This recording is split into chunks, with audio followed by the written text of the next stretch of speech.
Hello, very good morning. Welcome to Breakfast with Naga Chetty and Louise Minchin. Oh, thanks, Sal. Not often we're joined by an actual genius, other than Sally, on the sofa.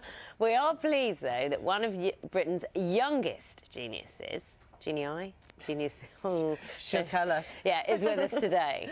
Nishi is 13 years old. She has an IQ higher than Einstein. She was crowned the winner of this year's Channel 4's Child Genius. She's quite brilliant. Let's have a look at how she got there. What name is given to the extinct sponges which built the first reefs during the Cambrian, William? Archaeocyathids.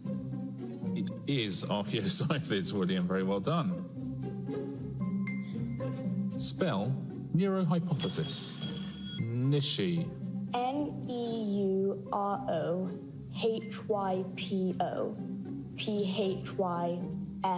Phys. You are our Child Genius champion, Nishi. 10 points. Very well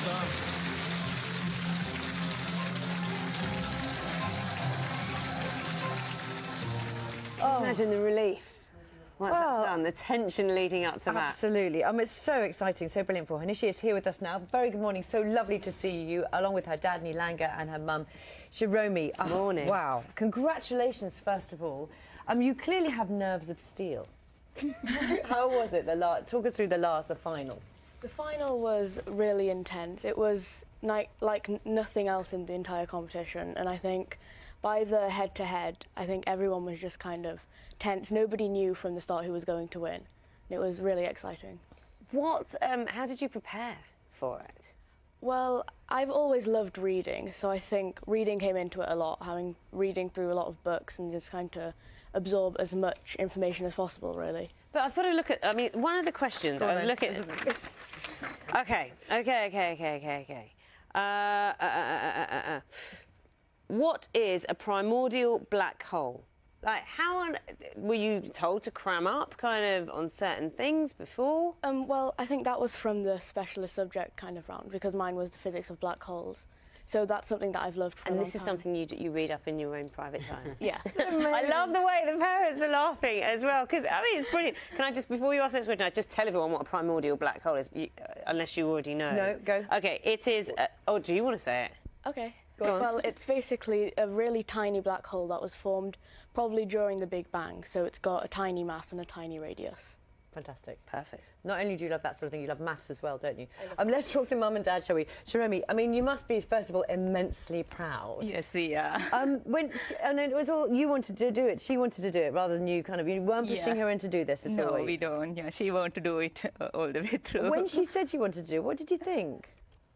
We were first quite apprehensive, actually, because we watched it, and it is hard work, and so we were quite apprehensive. But I think once it started, we realized actually she's enjoying it so much, and Did you know you had a really smart daughter from a young age? Because everyone says, "Oh, look at my child, she's so smart. Look at her, she can put a cup to her mouth," things like that. But did you know that perhaps she had a real aptitude, at least in terms of memory? Because we had only her, so again, yes. It's relative. So we were going at her speed, and we wouldn't realize that. It's only when we sort of went to the nursery, they said, well, she's in a different level, and they start to do extra things because she wouldn't do the usual things that other kids were doing. She's into more drawing and reading than playing with dolls or things like that. So that's when we started to notice that it seems like she's very different. So tell us about your speech, because you made a speech afterwards, didn't you, when you were accepting? Yeah. Lots of things are important to you. Tell us. Well, one of the things that I said in my speech is that I wanted to prove to girls that they can do as many things as possible.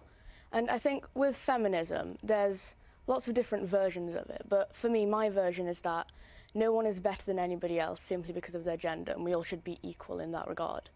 And what I want to do is, I'm not saying that I'm like the first girl or anything to go into maths and science, because obviously there have been countless amazing female mathematicians and scientists like Marie Curie, and recently Donna Strickland, who got the first Nobel Prize, a woman's Nobel Prize in physics in over 50 years.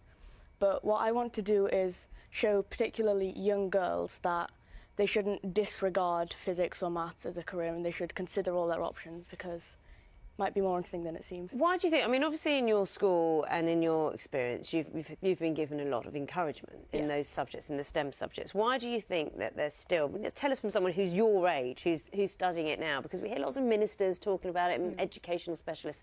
Why do you think girls are being put off or not seeing this as a career for them? I think there have always been misconceptions about how girls shouldn't be doing those kind of subjects.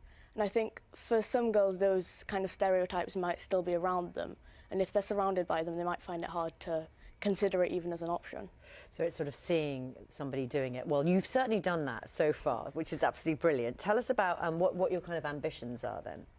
My ambitions are, well, I'd love to go on to study physics and maths in the future. Which I'm sure you will if you want to.